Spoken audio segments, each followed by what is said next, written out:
Assalamu alaikum wa rahmatullahi ta'ala wa barakatuh. On se retrouve aujourd'hui dans cette séance de travaux dirigés pour résoudre l'exercice numéro 4 de la série 2 portant sur l'étude des quadripoles. Sans plus tarder, je vous donne l'énoncé de cet exercice. Cet exercice est composé de deux parties. Dans la première, on s'intéressera à l'étude d'un quadripole quelconque caractérisé par les éléments HIJ de sa matrice hybride. Et on déterminera en fonction de ces derniers l'impédance d'entrée du quadripole, son impédance de sortie et ses deux gains, à savoir en tension et en courant. Dans une seconde étape, notre intérêt portera sur l'étude d'un quadripole particulier se présentant sous la forme d'un L renversé constitué par une résistance grand R et d'un condensateur de capacité C. Ce quadripole est alimenté en entrée par une source de tension de FEM-EG et de résistance interne RG et il est chargé en sortie par une résistance RL. Donc, on déterminera dans une première étape pour ce quadripole les expressions des paramètres HIJ en fonction des éléments du circuit. Ensuite, on déduira les expressions donc de l'impédance d'entrée du montage, son impédance de sortie et l'expression du gain en tension à vide et l'expression du gain en tension en charge. Et enfin, on donnera le schéma électrique équivalent à ce montage. Donc, soit un quadripole de borne d'entrée, donc de tension d'entrée V1 et de courant d'entrée I1, de tension de sortie V2 et de courant de sortie I2. On nous demande de donner, pour ce quadripole qui est défini par ses paramètres HIJ, de donner en fonction de ces derniers les caractéristiques dynamiques de ce quadripole, c'est-à-dire sa résistance d'entrée, sa résistance de sortie et ses deux gains, à savoir le gain en tension et le gain en courant. Alors, avant de commencer à faire des calculs, il faudra savoir comment allons-nous démarrer cet exercice. Alors, toujours, puisqu'on nous avait dit que ce quadripole est défini par ses paramètres HIJ, donc on commence, la première des choses à faire, c'est d'écrire les relations du quadripole en fonction des HIJ. Alors je dis bien les relations propres au quadripole, c'est-à-dire ce dernier étant donc pas forcément chargé. Il n'est pas forcément chargé. Donc les relations du quadripole en paramètres HIJ, on a V1 égale à H11I1 plus H12 V2. Et I2, c'est H21I1 plus H22 V2. Alors, on nous demande de déterminer donc la résistance ou l'impédance d'entrée. L'impédance d'entrée. Alors, si on considère que le quadripole est non chargé, donc l'impédance d'entrée, elle va se confondre avec quoi? L'impédance d'entrée se confondrait avec H11 puisqu'on avait donné en cours les significations physiques des différents HIJ. Et on avait dit que H11, c'était V1 sur I1 lorsque V2 égale à 0. D'accord? Et donc, c'est une impédance d'entrée avec sortie en court-circuit. Maintenant on ne veut pas calculer d'impédance d'entrée dans le cas de cas particuliers, c'est-à-dire résistance de charge infinie, résistance de charge égale à 0, etc. On va donc supposer que notre quadripole est chargé par une résistance RL. Et à ce moment-là, ces deux équations, c'est les équations propres au quadripole. Je vais noter celle-là 1, celle-là je vais la noter 2. Et la relation déduite par la mise en place d'une charge RL me donne accès ou donne naissance à une troisième relation, c'est V2 égale à moins RL I2. Celle-là, cette relation, elle est due à la charge. Elle n'est pas propre au quadripôle, donc elle est due à un élément externe au quadripôle qui est la charge. Par contre, V1 et I2, ces deux relations, elles sont propres au quadripôle. C'est la définition même du quadripôle. Alors, comment déterminer ZE? Comment allons-nous déterminer ZE? Alors, regardez bien. La première relation fait intervenir V1, V1, I1 et V2. La seconde, I2, I1 et V2. Et la troisième, V2 et I2. Alors, la définition de l'impédance d'entrée, c'est quoi? Je sais que ZE, c'est tout simplement V1 sur I1. C'est V1 sur I1. Alors, je vais rechercher dans les trois relations que j'ai ici, je vais rechercher le V1 et le I1. Si je prends la première équation, j'ai V1, j'ai I1, mais j'ai un intrus qui est V2. La deuxième relation, c'est sûr que ce n'est pas la bonne, puisque je n'ai même pas le V1, j'ai plus d'éléments intrus que d'éléments valables, et ici, c'est la même chose. Donc, ce qui est certain, c'est que mon ZE, je vais le tirer à partir de la première relation. Ça, c'est bien. Mais il faudra se débarrasser de cet intrus. Ce V2, il faudra s'en débarrasser. Alors, comment le faire? Il faudra l'exprimer en fonction de I1. Et comment je vais exprimer V2 en fonction de I1? Je vais utiliser la relation 2 et la relation 3. D'accord? Puisque ici, j'ai V2 en fonction de I2. Si j'injecte I2 ici, je vais avoir I1 en fonction de V2.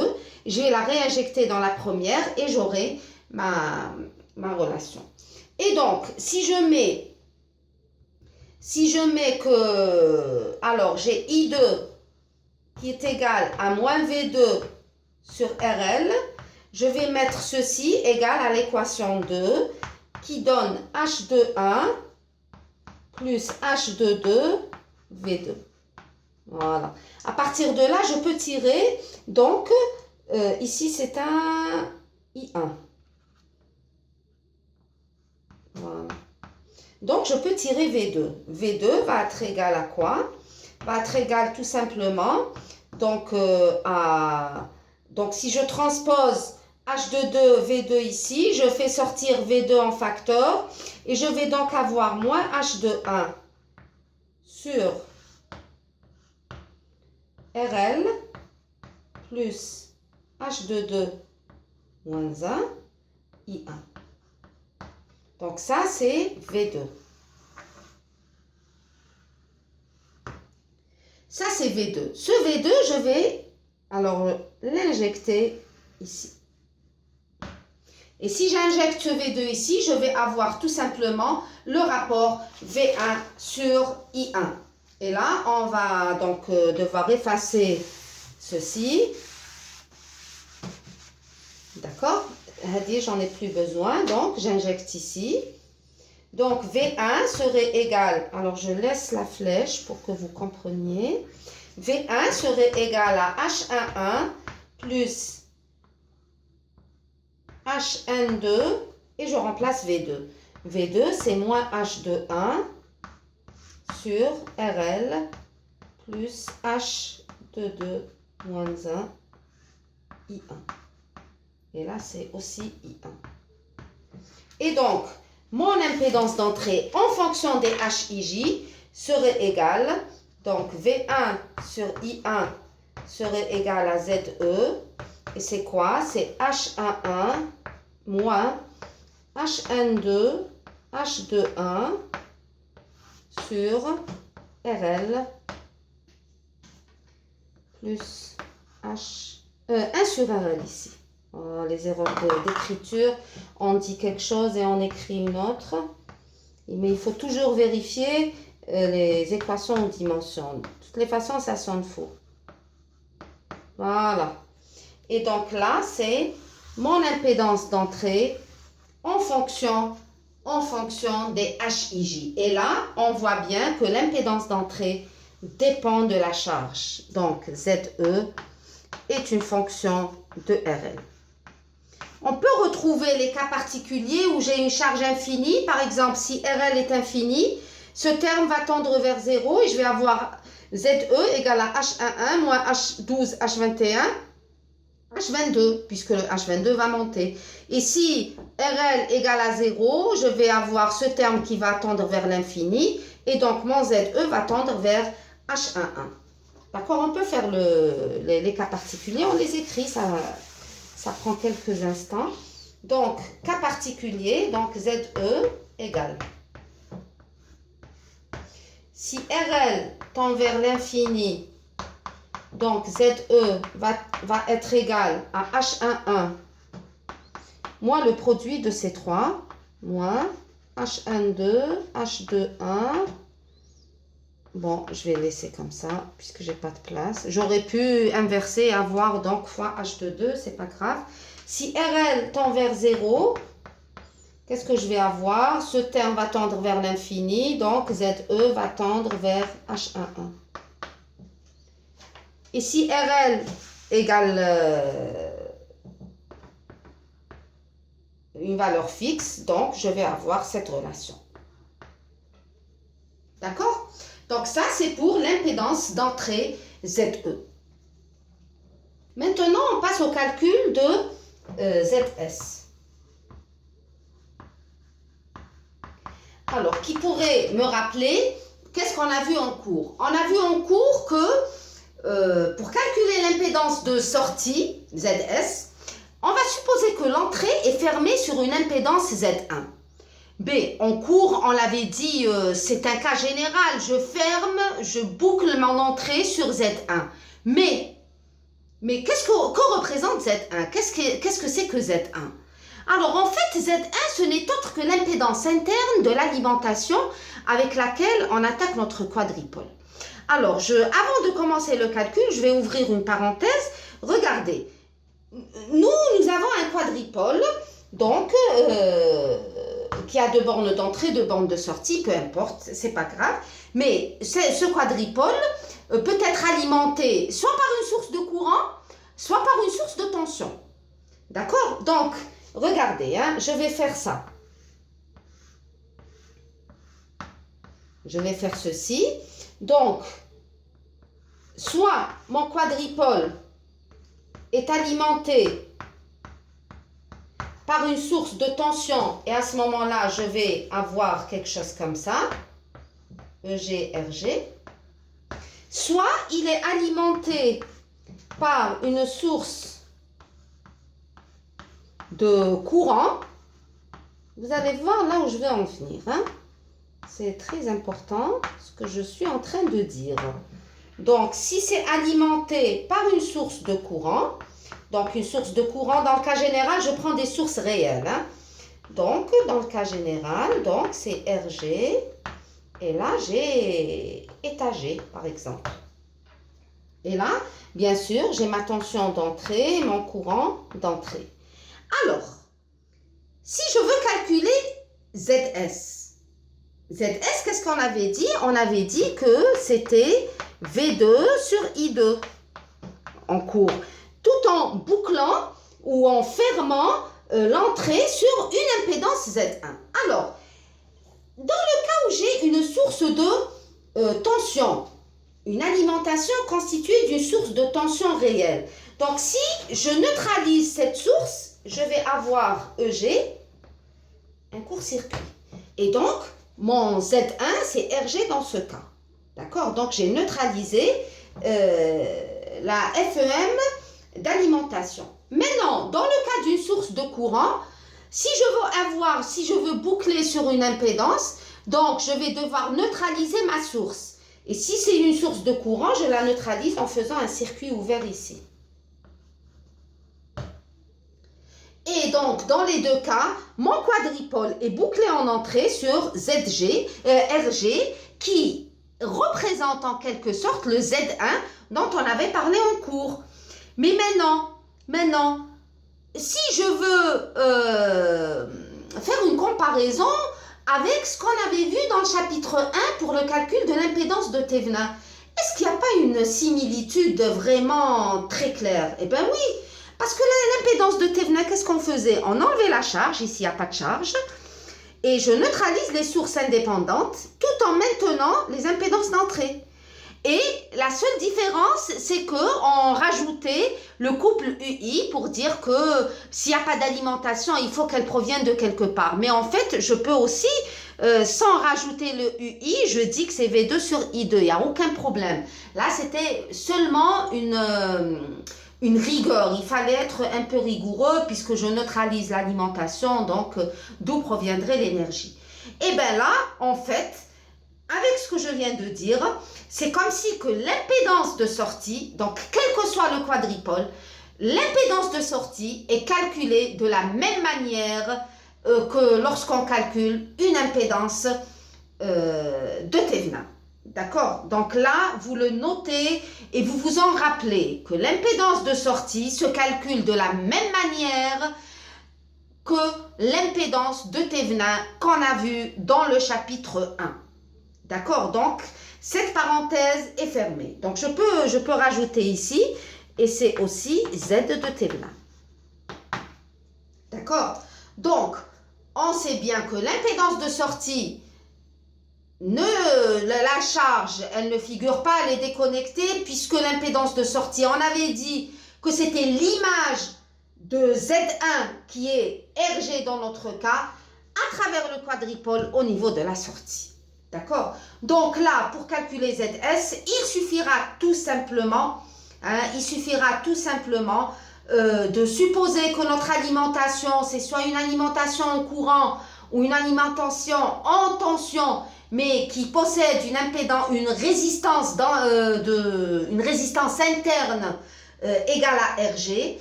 Et donc, je suis dans l'un ou l'autre des cas, et dans les deux cas j'ai un RG ici, et donc je peux calculer mon impédance de sortie de la même manière avec laquelle j'ai calculé mon impédance d'entrée. Donc là, si vous avez terminé de noter ceci, je vais effacer,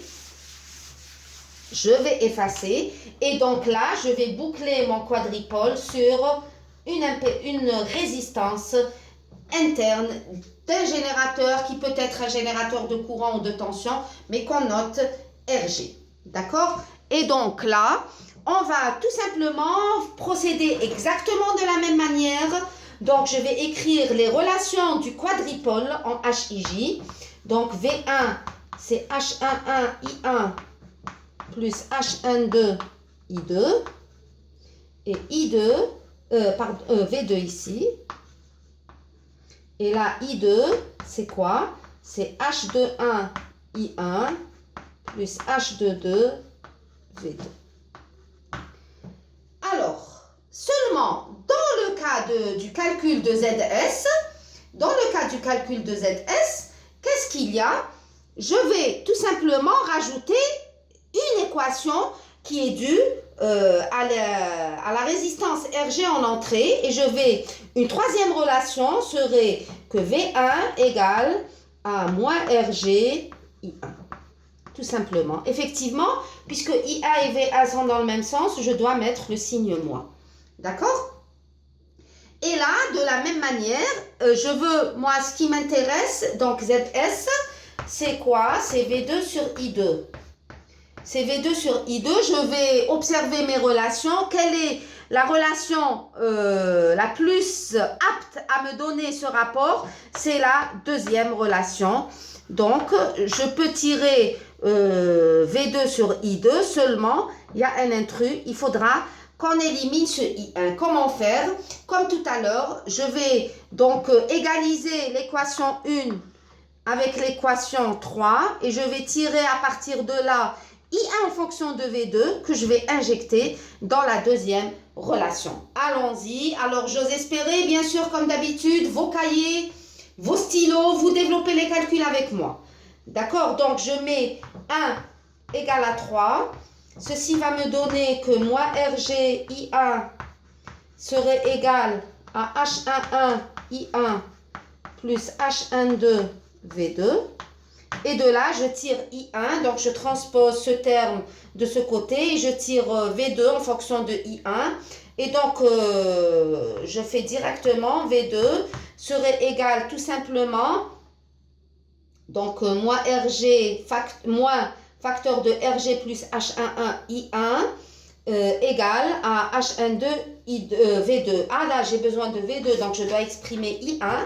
Donc, je tire I1 serait égal à moins H12 sur RG plus H11 V2. D'accord?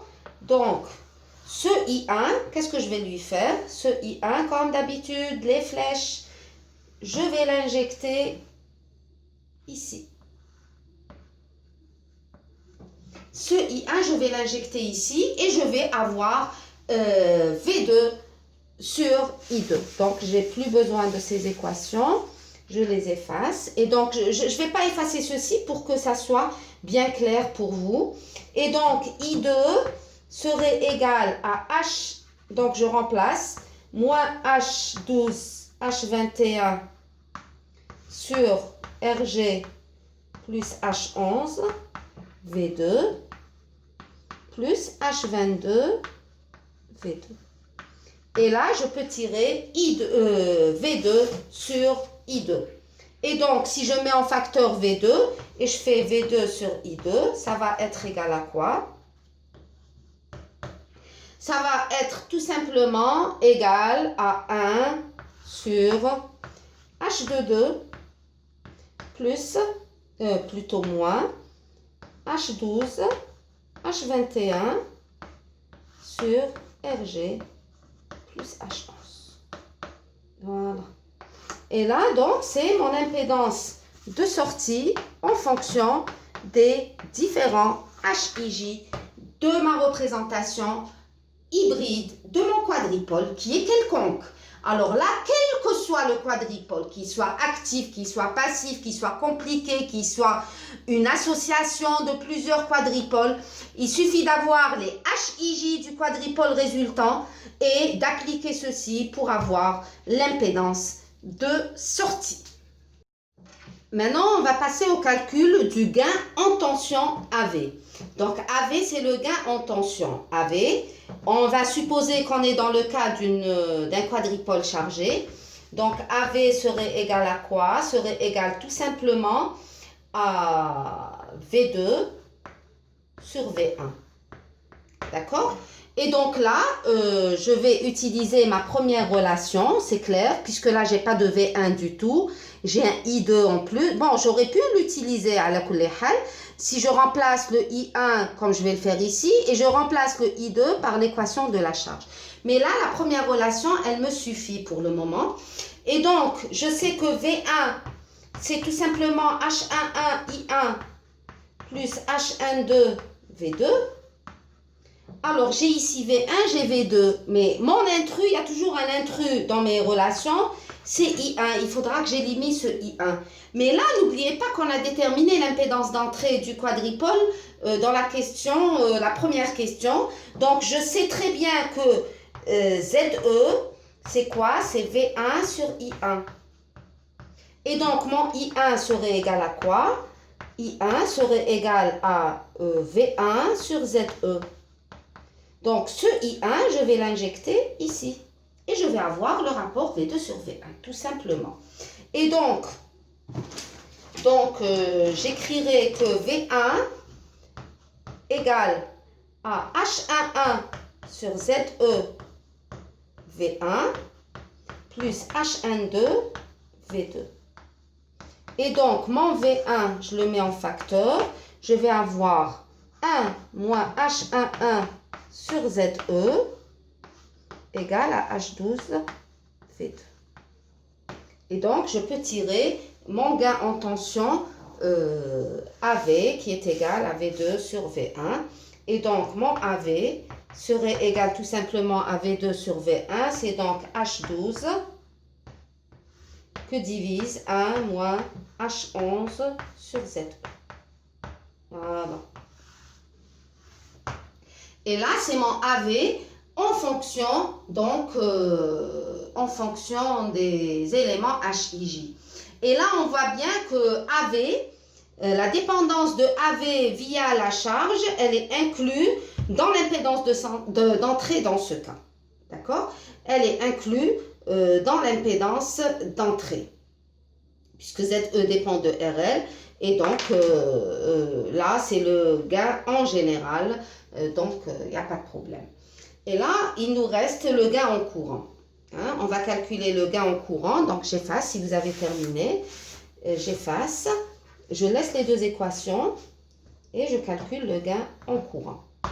Le gain en courant, on va le noter AI. Alors, le gain en courant, on est obligé d'avoir une charge en sortie, c'est clair. Parce que je dois récolter le courant de sortie et pour le mesurer, il faut que je mette une charge. Sinon, ce n'est pas possible. Donc, le gain en courant, c'est quoi en fait? C'est IS sur IE. Et dans notre cas, IS, c'est I2. Et IE, c'est tout simplement I1. Et comment on va trouver donc ce IS sur IE ou bien ce I2 sur I1? Alors, l'équation, j'ai d'une part I2, cette relation, je la reprends, c'est H21I1 plus H22V2. Et j'écris la troisième relation apportée par la charge. C'est quoi? C'est V2 qui est égal à moins RL I2. Alors, ouais, voilà. Et donc, il suffit de remplacer ce V2 ici pour pouvoir avoir le gain en courant. Et donc, à partir de là, je vais avoir I2 égale à H21I1 moins RL H22 I2. Et donc, si je transpose, je vais avoir I2 facteur de 1 plus RL H22 serait égal tout simplement, serait égal à H12 I1. On peut donc tirer AI et donc son expression s'écrit, donc c'est I2 sur I1 et donc AI serait égal, donc je réécris I2 sur I1 et serait égal à H21 divisé par 1 plus RL H22. Voilà. Et donc là, c'est l'expression de AI.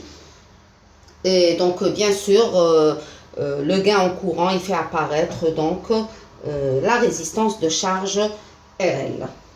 On passe maintenant à la deuxième partie de l'exercice, dont la première question consiste à déterminer les éléments HIJ, cette fois-ci d'un quadripôle particulier. Alors tout à l'heure, on avait déterminé les ZE, impédance d'entrée, impédance de sortie, les deux gains à vide et en charge en tension et le gain en courant. On les avait déterminés dans le cas d'un quadripôle quelconque en fonction des paramètres HIJ de ce dernier. Cette fois-ci, on va traiter donc un cas particulier d'un quadripôle qui se présente sous la forme d'un L renversé constitué d'une résistance et d'un condensateur. Alors en sortie, j'ai une charge RL et en entrée, l'alimentation est constituée donc d'un générateur de tension de FEM-EG et d'impédance ou de résistance d'entrée interne, pardon, RG. Alors là, je dois mettre, donc ici, c'est la tension d'entrée, le courant d'entrée, et la même chose en sortie, donc V2, I2. Voilà. Donc, maintenant, on va déterminer les HIJ. Comment faire? Alors, il faut démarrer de la définition. Donc, dès qu'on nous demande de déterminer des paramètres d'une impédance, quelle qu'elle soit, il faudra écrire les relations relatives à la représentation donnée. Donc, ici, c'est les HIJ. On va écrire les deux relations propres au quadripôle en représentation hybride, c'est-à-dire en fonction des HIJ. Donc, on vient de le faire pour la première question. Donc, je le reprends. Donc, V1, c'est H11 I1 plus H12 I2, pardon, V2. Et I2, c'est quoi? C'est H21 I1 plus H22 V2. Voilà. Donc, et pour déterminer donc les HIJ, on va se placer comme d'habitude. Par exemple, pour les deux premiers éléments, H11 et H21, je vais me placer en sortie en court-circuit. Donc, si je prends sortie en court-circuit, c'est-à-dire V2 égale 0, je vais avoir sur le même circuit, H11 serait égal à V1 sur I1, bien sûr à V2 égale 0, et H21 qui serait égal tout simplement à I2 sur I1 lorsque V2 égale à 0. Donc, je vais déterminer directement les deux éléments en mettant V2 égale à 0. Donc, comment on va faire? On va se placer sur le circuit. Je vais court-circuiter ma sortie, donc pour avoir V2 égale à 0. Voilà, je vais faire ça. Et je mets V2 égale à 0. D'accord? V2 égale à 0 et je vais donc déterminer mes deux éléments, H11 et H21. Alors, bon, je vais essayer de conserver ça pour ne pas réécrire à chaque fois. Donc, H22 et H21, comment je vais les déterminer? Alors, allons-y. Donc, V2 égale à 0. Qu'est-ce que ça veut dire? Ça veut dire que la DDP aux bornes du condensateur est nulle. Donc, moi, je peux écrire l'équation de cette grande maille. D'accord? L'équation de cette grande maille, qu'est-ce qu'elle va me donner? Elle va me donner tout simplement que V2 plus, ici, la DDP aux bornes de R, c'est quoi? C'est RI1, donc plus RI1. Elle serait égale à quoi? Elle serait égale à la tension V1. Et V2, c'est quoi ici? C'est 0. Et donc, j'aurai directement V1 égale à RI1. Et donc, je tire H11 qui serait égal à V1 sur I1 et qui serait égal donc à R. D'accord? Donc, H11 est égal à R. On va essayer de les noter quelque part pour ne pas les oublier. Donc, H11, rappelez-vous, c'est R. Maintenant, on va déterminer le deuxième élément qui est égal à H21, qui est égal à I2 sur I1. D'accord? Donc, j'efface ici. Là, j'ai V2 égale 0, peu importe. Mais mon I2, c'est toujours le courant entrant ici, en sortie. Et donc, puisque la DDP aux bornes du condensateur est nulle, donc il n'y a aucun courant qui va passer dans le condensateur.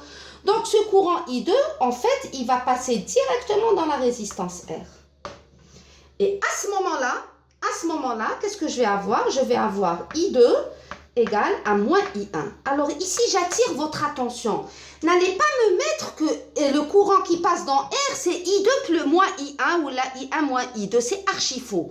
Donc là, dans une même branche, j'ai un courant qui circule dans un sens et l'autre dans l'autre sens.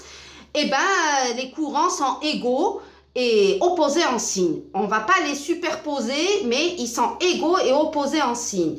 Donc, I2, dans ce cas, serait égal à moins I1. Et à ce moment-là, je réécris le rapport.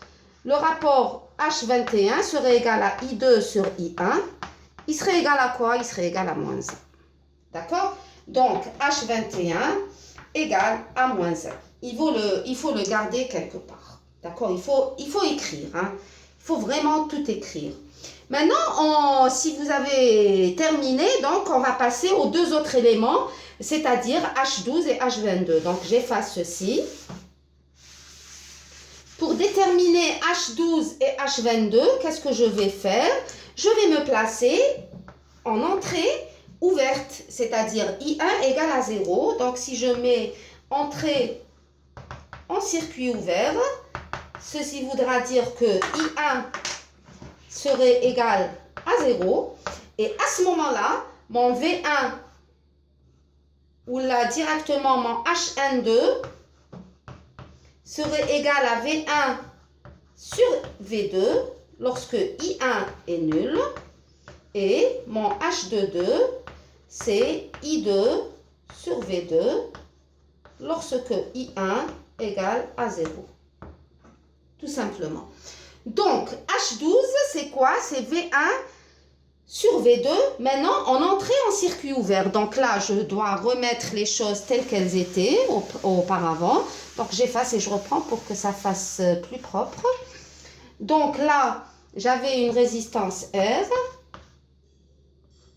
Et là, un condensateur C. Ça constituait mon quadripôle RC. Et là, donc, j'avais ma résistance de charge RL. V2 et I2. Donc là, je travaille avec I1 égale à 0. I1 égale à 0, donc je viens ici et je me dis, donc I1 est nul ici. Donc le courant I1 ici est égal à 0. Comment allons-nous procéder pour déterminer donc ceci? Alors là, tout simplement, I2 c'est un courant donc qui provient de la sortie, d'accord? Et si j'écris l'équation du nœud ici, qu'est-ce que je vais avoir? Je vais avoir que le courant qui va parcourir ZC serait égal à quoi? Serait égal à I2 plus I1 qui est égal à 0. Voilà. Donc, c'est I2 plus 0. Donc, à partir de là, qu'est-ce que je vais avoir? Je vais avoir tout simplement que V2, c'est quoi? C'est ZC I2. V2, c'est ZC I2, puisque le courant I2 va parcourir le condensateur. Le courant I2 est opposé à V2, donc il n'y a pas de signe moins, V2 égale. Et donc, à partir de là, je tire directement le rapport I2 sur V2, lorsque I1 égale à 0, il serait égal à quoi ce rapport? Il serait égal donc à 1 sur ZC, et c'est donc JC oméga. Donc ça, c'est quoi? C'est H de 2. Donc H de 2, c'est tout simplement JC oméga. D'accord? H de 2, c'est JC oméga. Maintenant, il me reste le premier élément, c'est V1 sur V2. C'est V1 sur V2, donc il suffit tout simplement d'écrire l'équation de la petite maille d'entrée. Si vous avez terminé, j'efface. D'accord? Ok, j'efface. Et là, je vais écrire, regardez, je vais redessiner ici, donc pour que ça soit clair. Donc là, j'ai mon V2. Bon, I2, il vient d'ici. Ici, I1 égale à 0. Et là, j'ai R. Et là, j'ai V1. D'accord? Et donc, si la DDP, le courant qui circule dans R, I1 égale à 0. Donc, la DDP V2, je vais la retrouver ici. Ou bien, j'écris l'équation de la maille carrément. Hein, l'équation de la maille va me donner V2 plus 0 égale à V1. Et donc, H12, voilà, serait égal à V2 sur V1, serait égal à V1 sur V1 et serait égal à 1. Voilà. Et donc là, c'est mon H12. Ainsi, on a déterminé les différents éléments HIJ de la matrice hybride qui caractérise notre quadripôle en L renversé. Ou L inversée, je ne sais pas. Bon, c'est pas grave. Donc, j'écris que ma matrice serait égale. Donc, on avait trouvé R pour H11, on avait trouvé JC oméga pour H22, 1 pour H12 et moins 1 pour H21. Voilà. Donc là, c'est la matrice hybride de mon quadripôle. Alors maintenant, on passe à la question suivante. Alors, dans la deuxième question de cette partie, on nous demande de donner l'expression de l'impédance d'entrée du montage dans ce cas. Alors, que deviendrait cette expression dans le cas où la charge devient infinie? Bon, là, d'après le défilement des questions de cet exercice, on est obligé d'utiliser les HIJ et donc la question qu'on avait, à laquelle on avait répondu dans la première partie. Hein, là, c'est pour faire un peu la liaison entre les questions. Quoique, si on ne nous avait pas demandé de déterminer les HIJ, on aurait calculé l'impédance d'entrée directement à partir du circuit. Bon, là, dans notre cas, le circuit il est simple, donc vous allez me dire, mais pourquoi on va passer par les HIJ pour déterminer ZE? Non, là, c'est tout simplement une question d'ordre pédagogique et académique. Hein, c'est pour vous habituer à faire la liaison entre les caractéristiques dynamiques et les paramètres des différentes représentations matricielles. Donc là, pour le moment, on va utiliser les résultats de la question 1. Si vous voulez, ça vous fera un petit exercice supplémentaire, c'est de déterminer, dans notre cas de ce L renversé, de déterminer ZE, ZS, les gains, et de comparer avec les résultats qu'on va trouver en utilisant donc les paramètres HIJ. D'accord? Donc, on va déterminer détermination de ZE. Alors, si on revient à la première question, on avait trouvé ZE qui était égal à quoi? Donc, ZE, c'était tout simplement égal donc à H11 moins H12, H21 divisé par 1 sur RL plus H22. Alors, on va remplacer donc les différents HIJ. On sait que H11, on a trouvé que c'était égal à R, H12, c'est moins 1, H21, c'est égal à 1, H22, c'était JC oméga, et RL, c'est RL. Donc, il suffit de remplacer et de trouver ZE égale à quoi? Donc, c'est R. Alors, 1, moins 1 fois, 1 multiplié par moins 1, ou le contraire, donc c'est moins 1, avec le moins, ça va donner plus 1 sur 1 sur RL plus H22 qui est égal à JC oméga. D'accord?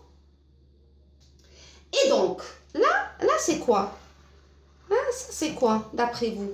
C'est comme si c'est égal à 1 Y, ou bien 1 sur Z, égal à 1 sur RL, plus 1 sur ZC. Et c'est donc l'impédance équivalente de RL en parallèle avec ZC. Donc ça, c'est RL en parallèle avec ZC. Et donc, je peux écrire comment l'impédance d'entrée, c'est tout simplement R plus RL en parallèle avec ZC. D'accord?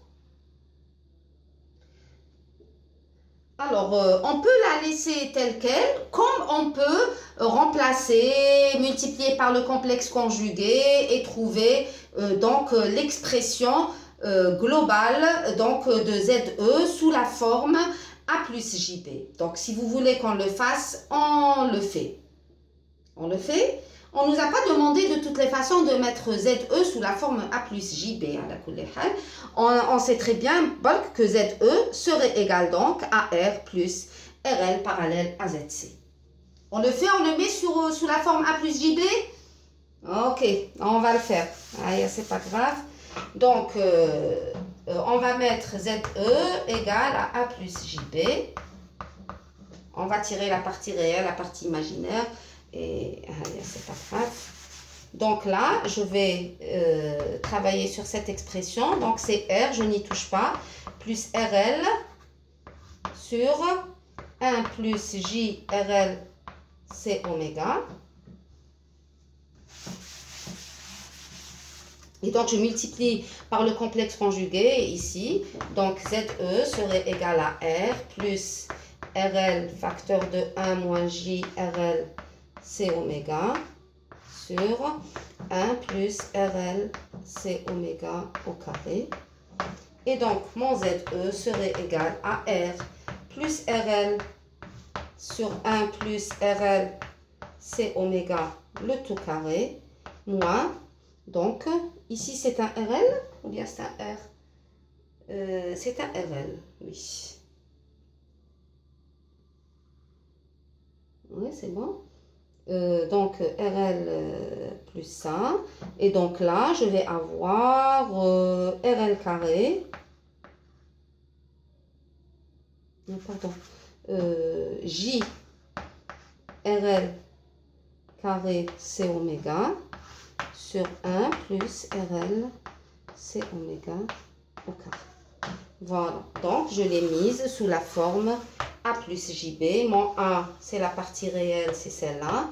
Et B, c'est tout simplement ceci.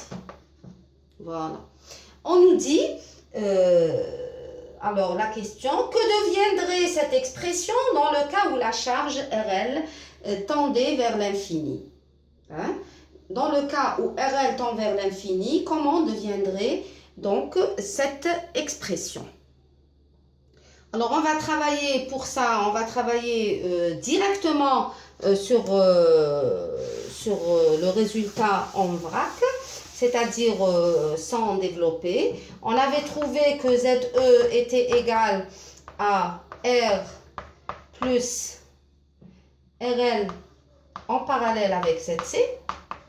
Et donc, si RL tend vers l'infini, RL en parallèle avec ZC va tendre vers quoi? Va tendre vers ZC. Puisque quand c'est infini, c'est un circuit ouvert.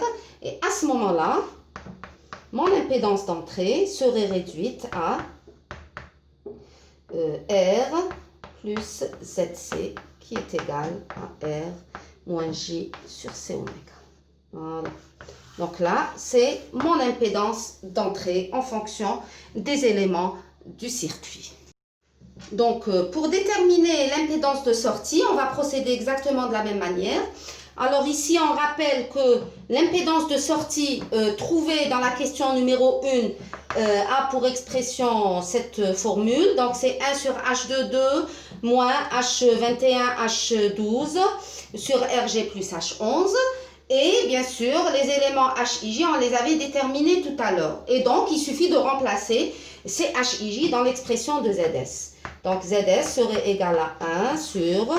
Alors, H22, c'est JC oméga, ou bien je laisserai 1 sur ZC pour le moment, hein, pour ne pas trop avoir des expressions lourdes. Moins H12, c'est 1. H21, c'est moins 1. Donc, le produit, c'est plus 1. Avec ceci, bon, je peux le laisser. Hein, comme ça, vous allez vous rappeler que ce moins, c'est le produit. Ensuite, il va disparaître à cause de celui-là. Voilà, on va laisser tel quel. Voilà, je vais le laisser comme ça. Et donc, ZS serait égal à quoi? Serait égal tout simplement à 1 sur 1 sur ZC plus 1 sur RG plus R. Alors ça, qu'est-ce que ça veut dire? Hein? ZS, c'est quoi? C'est en fait 1 sur YS, n'est-ce pas? C'est 1 sur l'admittance. Et si j'identifie, c'est comme si que j'avais l'admittance de sortie qui serait égale à 1 sur ZC plus 1 sur RG plus R. Et qu'est-ce que ça veut dire? Hein? Qu'est-ce que ça veut dire? Ça voudra dire que ZS, c'est tout simplement quoi? Donc, j'efface ici. Donc, à partir de là, j'ai YS, c'est quoi? C'est 1 sur ZC plus 1 sur RG plus R. Et c'est donc 1 sur ZC parallèle à RG plus R. Et donc, je déduis ZS, c'est tout simplement ZC en parallèle avec R plus RG. Voilà, tout simplement. D'accord? Donc ça, c'est l'impédance de sortie ZS. On nous dit, donner l'expression de ZS et que deviendrait cette expression si R est négligeable devant la résistance interne du générateur? Eh bien, c'est clair. Si R est très petit devant RG, si R est très petit devant RG, qu'est-ce qui va se passer? Il va se passer que R plus RG serait pratiquement égal à RG et mon ZS va être restreint à ZC en parallèle à RG, tout simplement. Et là, ce n'est pas la peine de l'écrire en fonction de J, etc. Bon, sinon, on le fait très rapidement, il n'y a aucun problème. Donc ici, je vais mettre donc, ça comme ça. Et donc, ZS, dans ce cas, serait égal donc, à RG sur 1 plus JC oméga RG. Tout simplement. Et on multiplie par le complexe conjugué pour le mettre sous la forme A plus JP. Alors, on va passer donc à la détermination du gain en tension à vide et en charge. Donc, l'expression du gain en charge à laquelle on a abouti dans la première partie de cet exercice, l'expression est la suivante. Donc, on avait trouvé, permettez-moi de revérifier, l'expression, donc c'était tout simplement 1 moins H11 sur ZE que divise HN2. D'accord? Que divise HN2. Alors, c'est en fait, donc, AV, c'est tout simplement ZE moins H11, d'accord? Divisé par H12 fois ZE.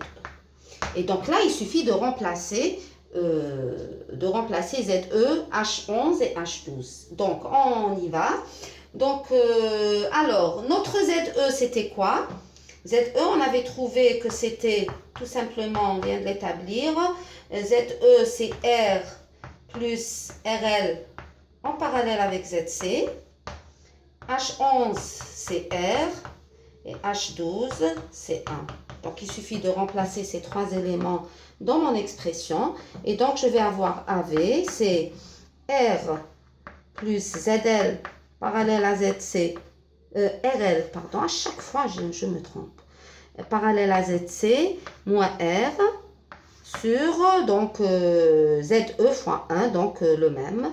Donc, R plus RL parallèle à ZC. Et donc, ce R va disparaître avec ce R. Et je vais avoir le gain en charge. C'est RL parallèle à ZC divisé par R plus RL parallèle à ZC. Là, ça, c'est le gain en charge.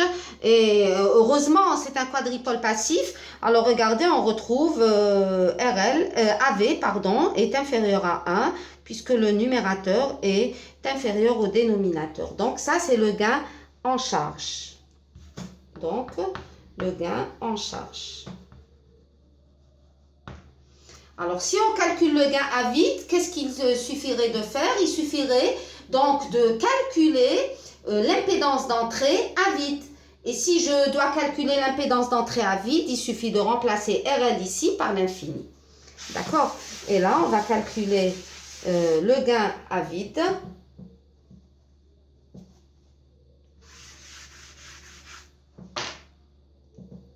Donc, AV, on avait dit que c'est ZE moins H11 sur H12 ZE.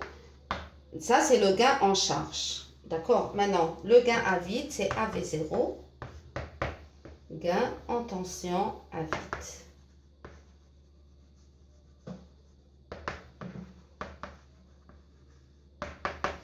Donc, là, c'est un ZC. Voilà. Alors, en tension à vide, il suffirait donc de faire tendre RL vers l'infini. Et si je fais tendre RL vers l'infini, l'impédance d'entrée va devenir ici, donc un ZC au lieu d'un ZC plus R, parallèle à R. Voilà. Et donc, je remplace pour trouver mon AV0. Et donc, mon AV0 serait égal à R plus ZC moins R sur R plus ZC. Donc, R et R va disparaître et je vais avoir AV0. Donc, le gain en tension à vide, c'est ZC sur R plus ZC. Tout simplement. Alors, on arrive à la dernière question où on nous demande de donner le schéma électrique équivalent du montage. Alors là, on a déterminé les paramètres HIJ. Donc, on peut donner un schéma électrique équivalent en utilisant les paramètres HIJ. Et on a déterminé les caractéristiques dynamiques, à savoir impédance d'entrée, de sortie et le gain à vide. Et à ce moment-là, je peux donner ce qu'on appelle le schéma électrique amplificateur réduit du montage. Donc là, je vais les donner les deux en même temps. D'accord? Donc là, le schéma électrique équivalent, je peux le donner en fonction des HIJ. Et je peux donner le schéma amplificateur